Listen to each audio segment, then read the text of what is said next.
En effet, le 6 juillet dernier, au terme du premier sommet des chefs d'État des pays membres de l'Alliance des États du Sahel à Niamey, les trois présidents, le colonel Assimi Goïta, le capitaine Ibrahim Traoré du Burkina, le général de brigade Abdourahmane Tiani, ont décidé de franchir le pas avec la signature du traité portant création de la Confédération. Cette rencontre des ministres des Affaires étrangères des trois pays a pour objectif non seulement d'échanger de l'avancée, mais aussi de définir des actions concrètes dans le volet diplomatique afin de mieux positionner la Confédération à l'échelle internationale. Notre rencontre de ce jour, dont je me réjouis de la tenue, s'inscrit dans cette même dynamique de construction de cette confédération et constitue une étape majeure du processus de son opérationnalisation conformément aux conclusions et recommandations pertinentes du sommet du 6 juillet. Elle nous offre surtout l'occasion de traduire en actes la vision de nos trois chefs d'État dont la priorité est de créer les conditions nécessaires au bien-être de leur population.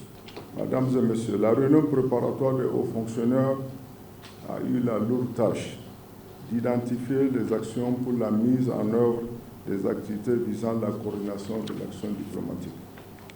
En ce qui concerne le volet développement, l'objet de nos assises, il est nécessaire, dans le contexte géopolitique actuel, de coordonner nos actions tant au plan bilatéral que multilatéral et d'harmoniser nos positions afin de garantir au mieux les intérêts de la Confédération sur l'échiquier international.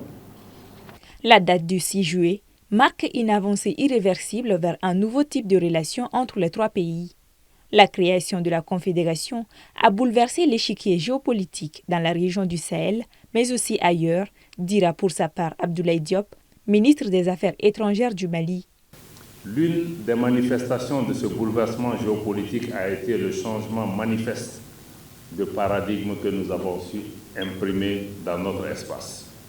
Nos États, comme vous le savez, ne subissent plus désormais aucun diktat et ne plient devant aucune injonction.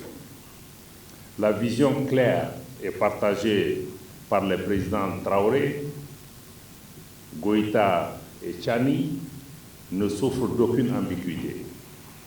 Cette vision remet les intérêts de nos États et les besoins de nos populations, seul critère pertinent, au centre de toutes nos décisions, mais également au cœur de toutes nos actions.